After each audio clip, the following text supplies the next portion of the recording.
Muy buenas tardes, compañeros y compañeras trabajadoras, sindicatos, clasistas, que hoy nos reunimos en torno al aniversario de nuestra gloriosa Confederación Nacional de Unidad Sindical Independiente CONUSI. Continuando con el desarrollo de la agenda de aniversario de CONUSI, ahora le damos paso a nuestra compañera de lucha, la profesora Maribel Gordón, quien nos va a hacer un análisis de coyuntura. Profesora.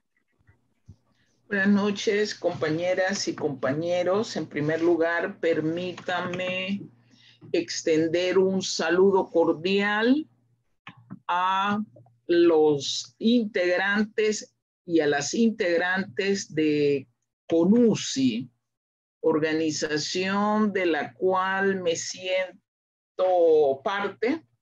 Vi su nacimiento, su crecimiento, su madurez y obviamente con la aspiración de dar ese gran paso cualitativo de conciencia en sí a conciencia para sí, en la necesidad de construir vocación de poder para las transformaciones sociales. Me han pedido que hable sobre la coyuntura. En realidad, espero ser breve, tratar de disminuir en el menor tiempo posible el abordaje de la coyuntura. Voy a iniciar estableciendo los criterios que para mí deben ser parte de la reflexión sobre la coyuntura. Pretendo abordar 5 elementos: el problema de la crisis, el problema del COVID-19, las condiciones socioeconómicas, las condiciones laborales y el quehacer. Porque la coyuntura, el análisis de coyuntura no tiene razón de ser si no tratamos el quehacer, si no señalamos acciones directas de cómo accionar en el presente, en el futuro inmediato. Vamos a hablar primero de la crisis. A ver. Cuando hablamos de la crisis, yo creo que debemos tener claro que la crisis es una crisis de sistema. Es una crisis del modelo. Sistema nos estamos refiriendo al capitalismo, del modelo, al modelo neoliberal, y obviamente es una crisis generalizada institucionalmente. Antes del COVID, la crisis era evidente. Y decimos que es evidente porque el llamado proceso de la humanidad no funcionaba para todo. El llamado progreso, decían, la economía va evolucionando, la sociedad ha progresado. Ese progreso se quedaba cada vez en menos manos, o se queda cada vez en menos manos. Es decir, lo que impera es la desigualdad. Una crisis que tiene que ver con el plano mundial en el sentido de la desconfianza sobre la globalización neoliberal que ya imperaba antes del COVID. Una crisis que tiene que ver con las expectativas de crecimiento económico a nivel mundial. Y fíjense que el desempeño económico ya era débil antes del COVID. En el periodo 2011-2019, la tasa media de crecimiento mundial fue del 2.8%, cifra significativamente inferior al 3.4% alcanzada en el periodo 1997-2006. En el 2019, la economía mundial registró un crecimiento de 2.5%, el desempeño más bajo desde el 2009. ya antes de la pandemia, las previsiones de crecimiento del Producto Interno Bruto a nivel mundial se revisaban hacia la baja. Es decir, antes de la crisis ya era evidente los problemas que confrontaba la economía mundial, dadas las contradicciones del sistema económico, del capitalismo y de su modelo neoliberal, que profundizaba las contradicciones antagónicas entre trabajadores y empresarios, entre propiedad privada y concentración y centralización de capital, entre producción social y distribución privada, y las contradicciones entre el mundo capitalista y sus formas de acumulación. Es una crisis que entonces no podemos no podemos definirla que es una crisis por el COVID. La crisis ya existía. El mundo ya estaba en crisis antes del COVID. Y yo creo que ese es un primer elemento que tenemos que tener claro, porque hoy se nos quiere hacer ver que la crisis se debe al COVID. No, el COVID fue un catalizador, ha sido un elemento que ha profundizado las inequidades, que ha potenciado la desigualdad y que ha permitido establecer los reajustes que pretende el poder económico a nivel mundial en la lógica de funcionamiento del sistema para la acumulación capitalista. Y yo creo que ese es el primer elemento que tenemos que considerar. La crisis es de sistema y es de modelo. La crisis es generalizada. Y en ese sentido, los que me antecedieron, el compañero Marcos y Genaro, hablaban del problema de la clase trabajadora, la clase obrera y su papel en sí, clase para sí. ¿Cómo nos veía antes de la crisis el sistema? Y lo que tenemos que tener presente es que en medio de eso se estaban desdibujando las figuras fundamentales. Los trabajadores dejaban de ser trabajadores para convertirse en colaboradores en la lógica de la acumulación capitalista. En la lógica de esa acumulación ya se hablaba del teletrabajo, que el COVID lo ha facilitado como una de las formas de deshacer las responsabilidades del patrono con el trabajador, con los obreros. Antes de eso se comenzaba a dibujar también la figura fundamental por la cual los trabajadores adquieren mayor conciencia de clase, el salario. Comenzaban a nivel mundial a plantearse otras figuras que no son salarios y que Panamá vivió y ha vivido en términos de lo que es la discusión del salario mínimo. Cuando comienzan a decir, bueno, pero hay un subsidio de esto, hay un subsidio de lo otro, se le entrega un vale por aquí, hay un bono por allá. Eso no es salario.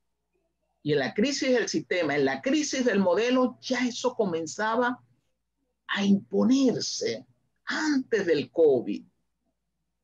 Y con el COVID, antes del COVID y en medio del COVID, los llamados vales, que desdicen de la figura de salario, del concepto de la categoría de salario. Entonces yo creo que son de los elementos que tenemos que abordar cuando valoramos la crisis en el marco de la sociedad capitalista. Frente al COVID, yo creo que hay varios elementos que debemos considerar también. Lo primero es que cuando hablamos del COVID, cuando en diciembre del 2019 China alertó sobre el virus, Un virus que tuvo una propagación rápida, un virus que provocó desconocimiento y que sigue provocando desconocimiento, pero es un virus que pone en el tapete los elementos que nosotros podríamos decir de una situación de incertidumbre, de prolongación, a partir de las políticas económicas neoliberales que no han apuntado a corregir las desigualdades, sino a profundizar las desigualdades a nivel nacional, a nivel mundial, y que ha sido la clase trabajadora la que carga precisamente con los efectos del COVID-19. Nosotros podríamos decir, por ejemplo, que esta situación del COVID, que ha transitado entre contagiados y fallecidos, donde Panamá presenta uno de los mayores indicadores en términos de su relación fallecidos-población nacional que tenemos, que ha planteado además una cuarentena que ha significado, entre otras cosas, confinamiento, violación constitucional, es decir, ilegalidades, una estructura de bioseguridad que no se cumple, y hoy nos plantean la vacuna como el gran negocio, que nosotros tenemos que preguntarnos por qué, si algunos países están planteando vacuna gratuita o a menor costo, nosotros tenemos que ir a comprar a los grandes negociados a nivel internacional. El COVID en Panamá, ¿qué dejó en evidencia? Lo primero que dijo el gobierno de turno: vamos a buscar recursos.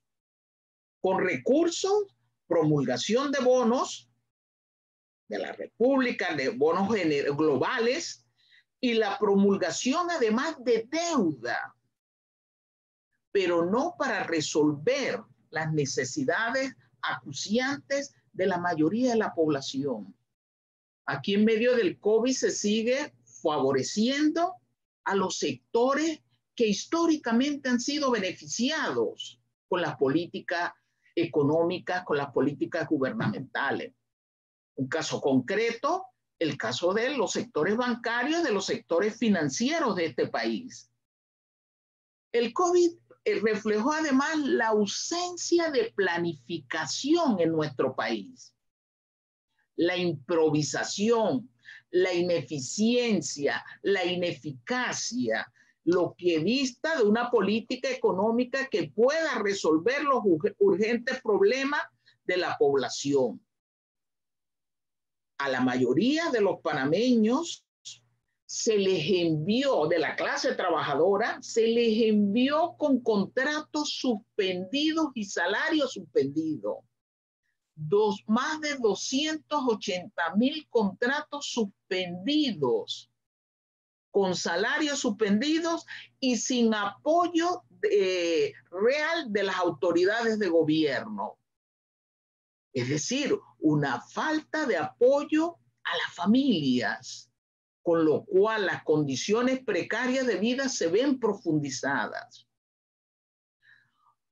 Una política económica que se impuso, que favorece a los sectores empresariales bajo el concepto de que se tenía que dinamizar la economía.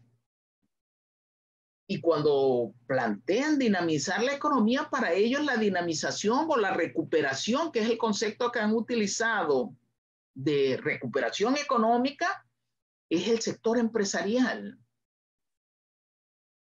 Y la pregunta es, en la actividad económica, ¿la fuerza importante de la producción no es la clase trabajadora? 280,000 contratos suspendidos sin salarios. Veníamos, como bien señaló Genaro, de una tasa creciente de desempleo que en el 19 se colocó en 7.1% de desempleo. Una informalidad laboral que se colocaba por encima del 40%. Y el COVID lo que hace es una política totalmente contraria a los intereses de la mayoría. Bueno, digo el COVID no, la política del gobierno, la actitud del gobierno. Se estableció el llamado estado de emergencia nacional, donde se da un confinamiento de la población en sus hogares, sin ingresos, sin recursos, sin las atenciones básicas para atender siquiera el problema de la pandemia. Un estado de sitio, de alguna manera, es lo que se impuso con este estado de emergencia nacional. Pero además se promulgaron una serie de decretos lesivos a los derechos humanos y a favor de los sectores empresariales. Esas son las condiciones que enfrenta la mayoría de la población frente al COVID. Posteriormente se les envía a trabajar sin las condiciones necesarias de bioseguridad.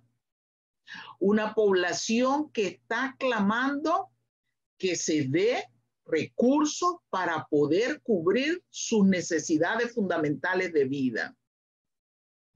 Pero el COVID, decíamos, profundizó la crisis en el país, que ya era una crisis institucional, una crisis estructural. Si nosotros valoramos las condiciones socioeconómicas del país, tenemos que señalar, lo primero, que hay un Producto Interno Bruto de más de 65.000 millones de dólares en el 2019. Una cifra considerable si se le compara con el conjunto de los países de América Latina, pero que sin embargo esos recursos no manifiestan una calidad de vida de la población en términos generales. La precariedad es lo que se suma a la lógica de esta política neoliberal. Ocupamos el 6º lugar con peor distribución de la riqueza a nivel mundial, el 2º a nivel de América Latina. Una población con condiciones de pobreza que puede estar rondando en estos momentos al 40% de la población panameña. Hay una condición de incremento del desempleo que se hace sentir con fuerza en este año. Las capas medias y los asalariados, los cuentapropistas, sufren la acumulación de deuda producto de la carencia de ingresos en medio del COVID. La población exigió moratoria real frente a las instituciones financieras, frente a las instituciones bancarias, pero esto nunca se ha dado. Se deja a las instituciones bancarias con el control de lo que ellos llaman renegociación de préstamos. Se deja en la indefensión a la mayoría de los panameños y las panameñas. Y lo que nos preguntamos es qué va a suceder en el mes de enero, cuando en diciembre se le diga a un conjunto de la población que no va a ser llamada, reincorporada a sus puestos de trabajo. El gobierno amenaza con despedir un conjunto de trabajadores del sector público. Se habla de aproximadamente unos 10.000 funcionarios públicos. En medio de esta política, donde la población ha sufrido carencias, la deuda sigue creciendo. En el 2020 se habla, según informes del Ministerio de Economía y Finanzas, que puede estar arrojándose una deuda pública de 36.300 millones de dólares. Y para el 2021 dicen va a ascender aproximadamente 40.400 millones de dólares. Una relación deuda-PIB del 60%. Es decir, que la riqueza que se genera en este país es una riqueza que va a estar comprometida con el pago de la deuda, con el pago del servicio de la deuda. Pero ¿qué se hace la deuda? ¿A quién beneficia el endeudamiento? Los economistas dicen el endeudarse no es malo siempre y cuando esté dirigido al desarrollo nacional y social. Pero la deuda en Panamá ha sido y sigue siendo para pagar más deuda, para pagar los intereses y las amortizaciones de la deuda, es decir, lo que llaman el servicio. No es para el desarrollo nacional y social. Según estudios que se han planteado desde Frenadeso, el 51% del incremento de la deuda ha sido producto del pago de servicios de la deuda. Pero además, para la corrupción. Además, se ha pagado planillas como está sucediendo en el caso de la Asamblea, planillas de clientelismo político.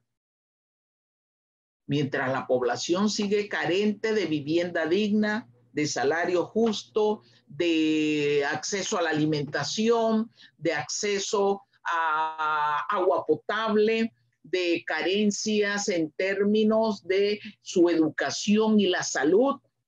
Habla de aproximadamente más de 200,000 niños que no han sido reconectados, que se alejaron del proceso educativo. Aquí en medio de la pandemia se ha expulsado a la población que clama vivienda. La salud se constituye en un negocio en medio de la pandemia. Un hisopado que dicen puede costar $23 o que tiene un precio de $23, usted va a una clínica privada y los montos son $100 y más. Carencia del instrumental que proteja a los trabajadores de la salud y los administrativos que están en la Caja del Seguro Social y que están en el MINSA y en los otros hospitales. Entonces hay una precariedad que ha puesto de manifiesto que mientras se siga el proceso de privatización, la salud, la educación, la vivienda son negadas a la mayoría de los panameños y las panameñas. En medio de ello,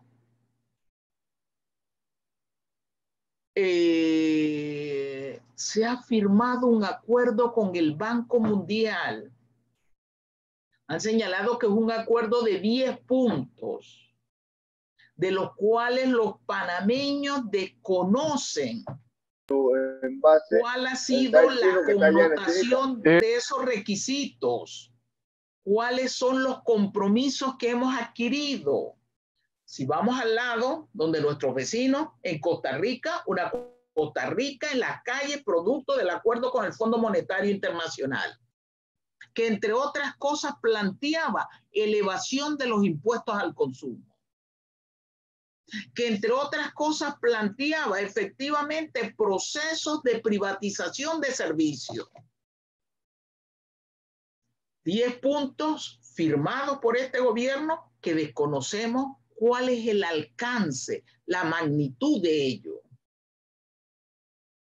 Y hablábamos de la corrupción. En medio de la corrupción salió el escándalo de los hospitales modulares, de los ventiladores, con la salud de la población jugando en medio de la crisis y de las vicisitudes que está confrontando la población panameña.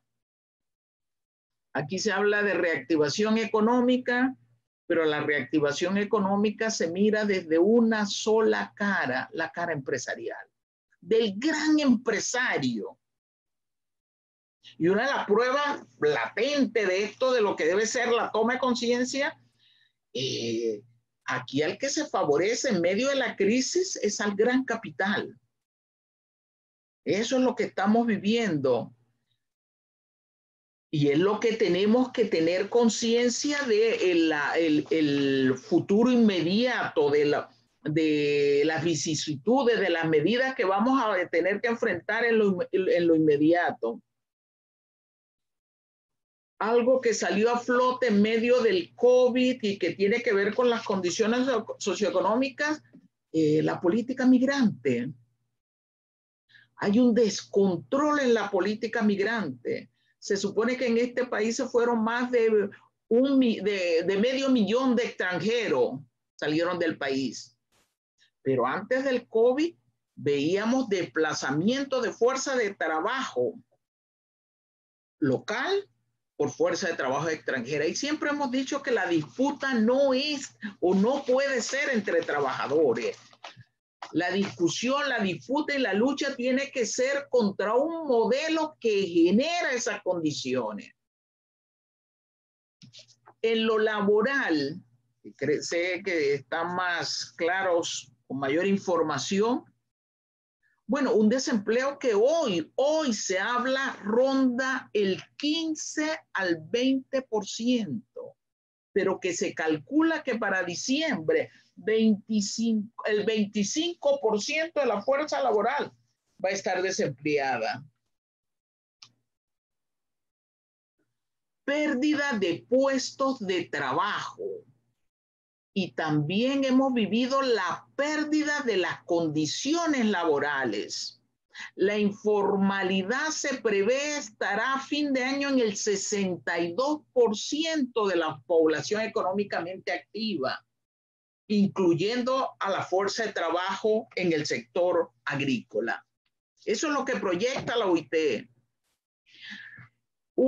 Contratos reactivados, se habla de que solo el 35% de los contratos han sido reactivados, más o menos unos 88,000, 90,000 contratos.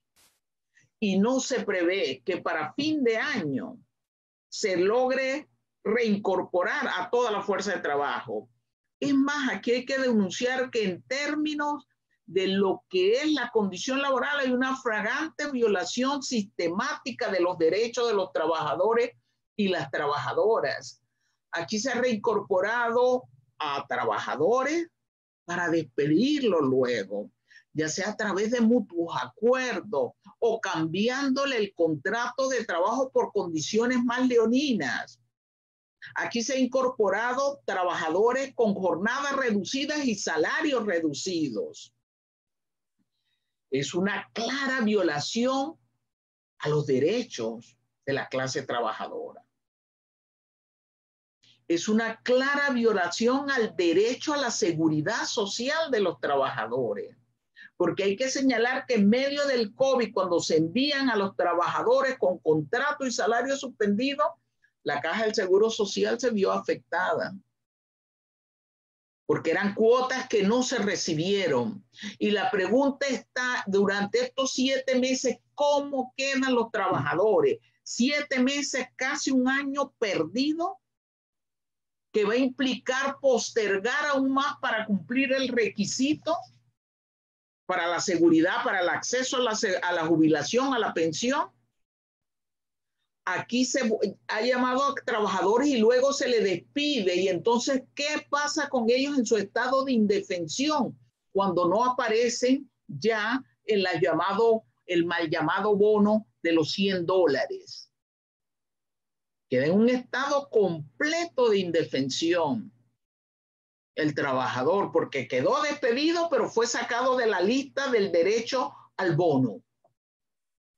La violación de los derechos de las mujeres en medio de este proceso del COVID. Las mujeres con fuero maternal y son las que menos las han reincorporado.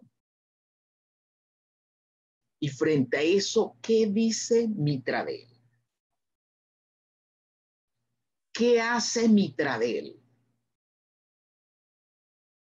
El teletrabajo ya venía discutiéndose a nivel mundial antes del COVID, como la figura de desdibujar la relación trabajador-empleador.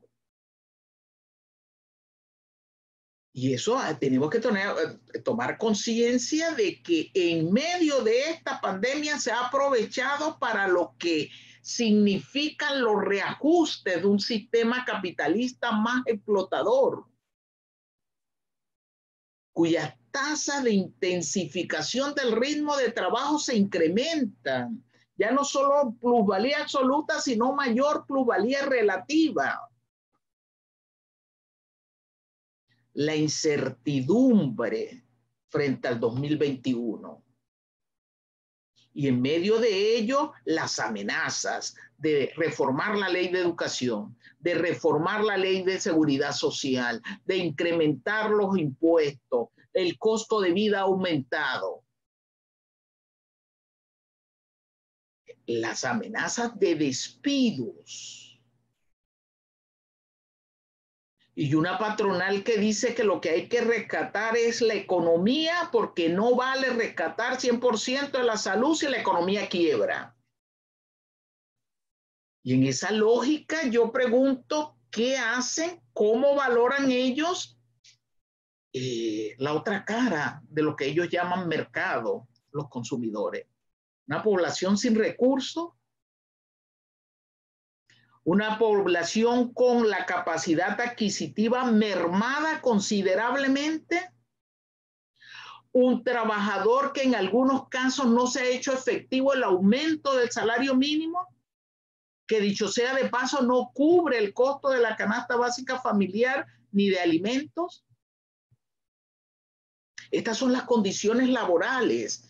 Nosotros estamos llamando, como bien decía Marco, al salto cualitativo, pero el sistema nos coloca en desmantelar derechos, lo cual va a implicar que tenemos que redoblar la lucha para garantizar los derechos adquiridos que no se han mermado, pero para dar también ese salto cualitativo del cual estamos hablando, esa conciencia para sí de la clase trabajadora.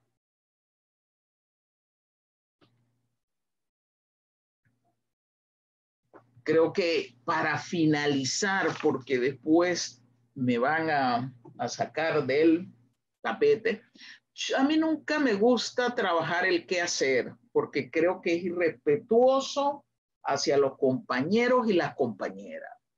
Pero sí digo que no hay un análisis de coyuntura que no tenga como razón de ser comenzar a reflexionar sobre el qué hacer. Hasta ahora, ¿qué ha hecho CONUSI? CONUSI fue la primera organización de trabajadores que se movilizó. Las movilizaciones antes e incluso en medio de lo que llamaban el confinamiento, de lo que fue el confinamiento. Nosotros tenemos registrado más de 70 movilizaciones que realizaron entre Suntra, CONUSI, Frenadeso. CONUSI se movilizó y participó de la mesa del diálogo laboral por la reactivación social, decían. Y CONUSI presentó una propuesta integral con medidas sociales, laborales, legales y de bioseguridad. Creo que la propuesta más completa que se presenta en esa llamada mesa de diálogo, la presentan los compañeros de CONUSI, que en todo momento intentaron que se salvaguardaran los intereses de los trabajadores y que el diálogo llevó las características de los diálogos del poder económico: favorecer, imponer, favorecer a los empresarios, imponerle a la clase obrera más sacrificios. Y CONUSI se levantó de la mesa del diálogo. Pero la propuesta es una propuesta bien estructurada. Fíjense, frente a la actitud, CONUSI se retira. Una vez más, sectores laborales firman un acuerdo que permitió las reformas al Código de Trabajo. Porque eso fue lo que se generó de esa mesa de diálogo, reformas al Código de Trabajo. Hasta la fecha, CONUSI ha interpuesto 5 recursos ante la Corte Suprema de Justicia que no han tenido respuesta, que evidencian la ilegalidad y la inconstitucionalidad de las normas en medio del COVID. Los compañeros de CONUSI han estado, ya sea como organización conjunta o de manera individual, Suntra, Ciela, los compañeros pilotos, también lo hemos visto, han estado en Mitradel. Han realizado acciones ante Mitradel, intentando salvaguardar los intereses de la clase obrera. Se ha acompañado a otras organizaciones, la última, la marcha de ayer de los educadores. Pero eso se sataniza por los medios de comunicación social. Eso se esconde a través de los medios de comunicación social. Vemos que una movilización de 3 personas tiene más cabida para los medios de comunicación social que las marchas que realiza el movimiento popular. Entonces, en medio de esa que nosotros, que eso que llamamos la coyuntura, la realidad, ¿qué nos queda? Y yo creo que CONUSI lo ha venido, no porque estoy frente a ustedes, lo considero así, realizando de buena manera la movilización, la propuesta y la conversación. Conscientes de que el poder económico intenta desmovilizar, intenta imponer más neoliberalismo, intenta que el costo de la crisis lo sigan cargando la clase trabajadora. En el plano de la coyuntura, el qué hacer si estamos planteándonos el salto cualitativo. Y el salto cualitativo significa que tenemos que tener claro a los 3 poderes del Estado: al legislativo, al judicial y al ejecutivo. Porque no es solo el ejecutivo ni es solo el legislativo como a veces nos quieren ver. La asamblea aprueba todas las leyes y cuando el ejecutivo y el legislativo quieren, se ponen de acuerdo y llevan adelante el proyecto. Nito dijo, nos vamos a rebajar los salarios y pregúntale si lo ha hecho. Y algunos que quieren salvarle el rostro dicen, bueno, pero es que el legislativo no les interesa ese proyecto. Cuando el ejecutivo quiere imponer algo, se reúne, entrega, negocia con los diputados de este país. Entonces tenemos que tener claro que la lógica, el andamiaje que se está planteando se impone desde las estructuras del poder. Se impone desde las estructuras institucionales. Y por eso es que en medio de la coyuntura y el qué hacer, nosotros siempre hemos planteado la necesidad del cambio cualitativo, que implica tomar conciencia de quién es nuestro enemigo de clase. Y aquí es donde salen los empresarios a decir están haciendo lucha de clase. Pero yo me pregunto si cuando nos mandaron a tomar agua en el río no están haciendo lucha de clases ellos. Si cuando dijeron que no debíamos, que era preferible rescatar la economía que la vida, no están haciendo lucha de clases. Cuando nos bajan los salarios, no están haciendo lucha de clases. Entonces, el salto cualitativo implica que nosotros tenemos que organizarnos, concientizarnos, educarnos, hacer la lucha ideológica en el quehacer. En el quehacer permanente. Somos obreros, somos obreras, no colaboradores. Salario es salario. El bono no es salario. Los subsidios no son salarios. Ahora, en medio de la crisis solicitamos un bono de 500 que respondiera a las necesidades urgentes, sí. Solicitamos una renta básica para quienes no tienen recursos, sí. Pero con la clara conciencia de que hay que defender los salarios. Hay que pedir que se cumplan los convenios colectivos.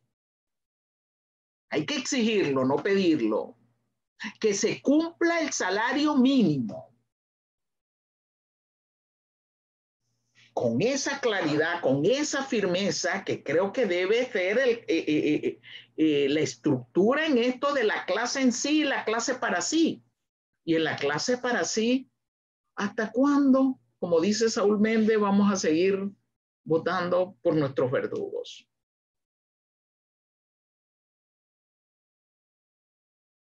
Ellos son los que nos imponen y ellos obedecen al poder económico real.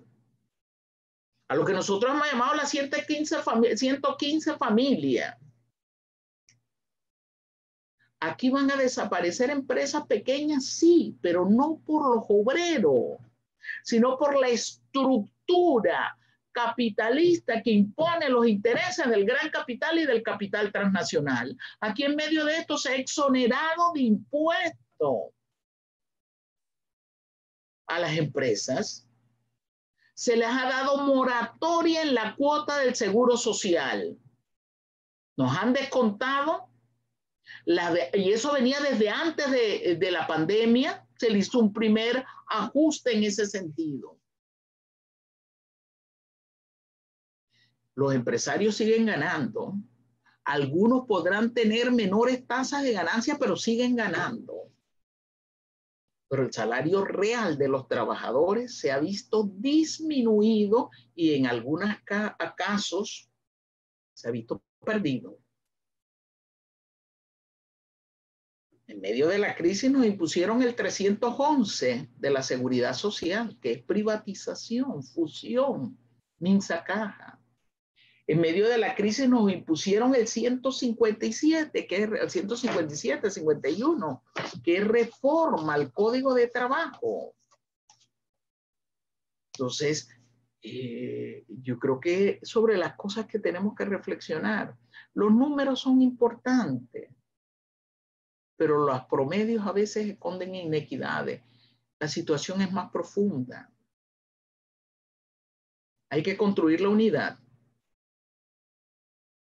Hay que establecer conciencia, el salto cualitativo que implica la valoración de nuestro instrumento político electoral. Decía Gabriel Castillo, aquí se han lanzado 2 candidatos, el FAT ha lanzado 2 candidatos, los 2 obreros.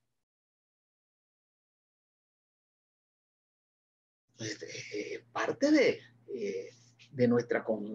la necesidad de adquirir nuestra conciencia, el trabajo paulatino. Marx decía que en la unidad de la fuerza de trabajo estaba la victoria. Genaro López dice, bueno, uno de los problemas es que el movimiento obrero está fraccionado. Y el sistema apunta a eso y hay quienes se hacen eco siendo dirigentes sindicales al fraccionamiento. El marxismo es un método, compañeros. Apliquemos una valoración de las condiciones actuales a partir de ese análisis. Análisis consciente de la necesidad del cambio urgente. En medio de esto, y no lo tengo en la lista, CONUSI ha hecho varios encuentros y eventos. Frenadeso realizó una jornada importante el fin de semana pasado, creo que muchos de ustedes participaron. Allí salió un plan de lucha. ¿Hay retos? Sí. están llamando a un supuesto diálogo por el bicentenario. ¿Para qué? ¿Para quiénes? ¿Bajo qué condiciones? La reflexión tiene que ser una reflexión de qué es lo que conviene a las mayorías de este país, al desarrollo nacional y social.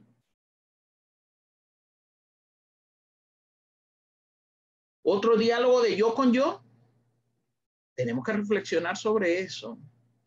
¿Vamos a participar en el diálogo? ¿Bajo qué condiciones? Sé que el movimiento obrero va a dar su discusión, va a dar su análisis. De eso se trata, de que discutamos, de que analicemos y tomemos decisiones.